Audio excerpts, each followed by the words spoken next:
We use this concept called digital body language to describe it. It used to be years ago you'd have an appointment with a prospect and you'd look at them across the table and they might be interested, they might not be interested, but you could read their body language, their physical body language by things like, are their arms crossed, are they leaning forward, are they writing lots of notes? But most salespeople now don't have a lot of face time in front of prospects. What we do have is this idea of digital body language. While people, you can't get them on the phone to tell you what they want, you can know what they're doing and what they're interested in by their digital body language. If they've gone to your website, you can track what they've done on the website, what areas they're interested in. Have they downloaded a white paper on a certain topic? Have they participated in a webinar? What are they doing digitally? And great marketing organizations now are tracking the digital body language of all their prospects, and they're passing on only those prospects who have engaged, who have a certain score based on their digital body activity, and they pass them over to the sales team. This talks about the new buying process that you can now know whether someone's reading your blog, downloading a demo, searching on Google, what words they're searching for, and the marketing team, by tracking all this behavior, can score leads, and they can pass only the best leads to the sales team. And this is really an extraordinary process. This has just happened in the last few years because of the new technologies. And really two new processes I want to talk about. One is lead nurturing, and the other is lead scoring. Here's some data from Serious Decisions, and it said that if you look at all the leads, 80% of leads get no follow-up at all, and 20% are followed up. Of the 20% that are followed up, 70% are disqualified, and only 30% are qualified. And of the ones that are disqualified, most buy anyway. So think about that. Of the 70% that are disqualified, 80% will buy eventually. They may not buy your product, but they may buy a competitor's product. And so in the old world, what was happening is that leads get past the sales team, all the leads, and the sales team tries to follow up on some, but they're overwhelmed with too many leads, and frankly, a lot of leads end up on the floor.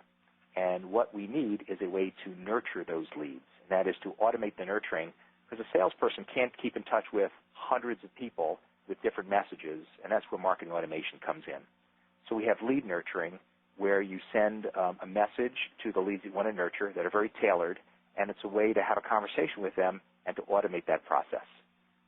The second major area here is that as your leads are being nurtured, they're being scored as well. And so you're looking for those that score very high, and you only pass over a certain percent, the highest scoring leads. Let me give you an example.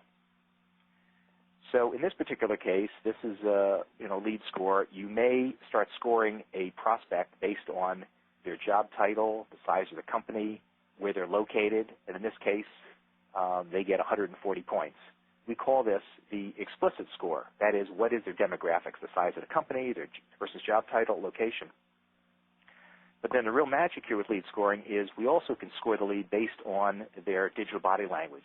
Did they go to the web and look at certain pages? 60 points. Did they respond to an email? 20 points.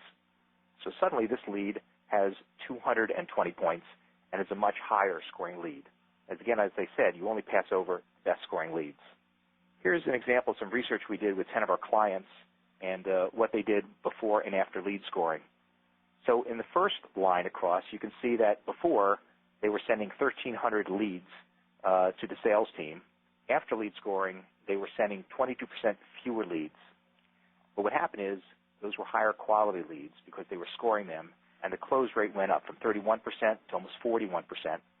The revenue per deal also went up. Again, we were scoring the highest leads that went to the sales team, and they also had good information about those leads, about what they were looking at and what they were engaging in, so they had better conversations.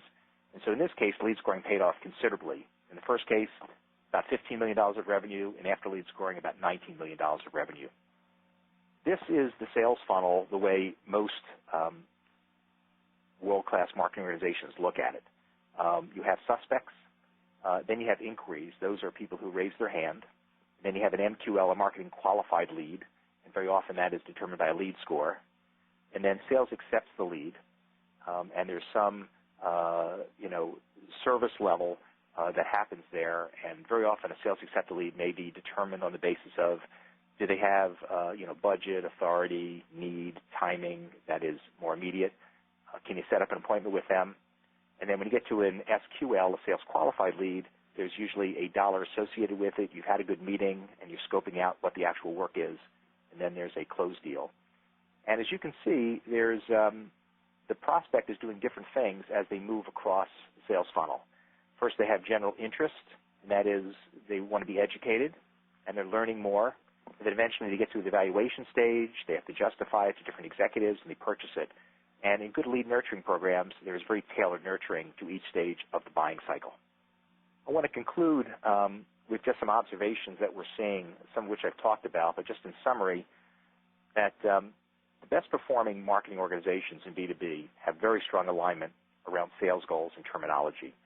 There's a true partnership among sales and marketing, and it's quite extraordinary. It is not easy to get there.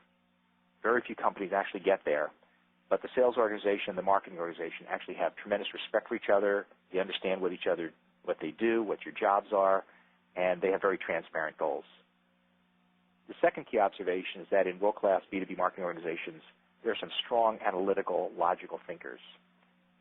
You're always testing, and when marketers make mistakes, they don't say, why did you make a mistake? They say, what can we learn from it? They're always looking to optimize. So by definition, every campaign can't be above average. Some are below average. So great marketers learn from their mistakes. They learn from below average campaigns. They learn from programs that have high unsubscribe rates or high bounce rates, and they get better all the time. They optimize.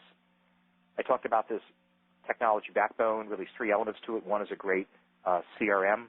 The second is they have to have marketing automation, and the last is strong web analytics. And last is great marketing organizations demonstrate the value marketing is brought to the table. They don't just show what the marketing metrics are, the opens and the click-throughs and the effective rates, but they actually show how marketing can drive business. So those are some of our key observations from 700 marketing organizations. And if anyone wants to get a hold of me, I'm at brian.carden@eloqua.com, and there's my Twitter account.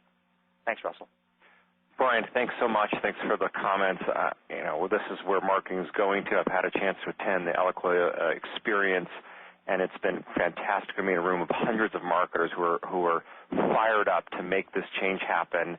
And having seen 15 years of B2B marketing transition to the new technology, it's an exciting time for us as B2B marketers. So I thank you so much for your comments.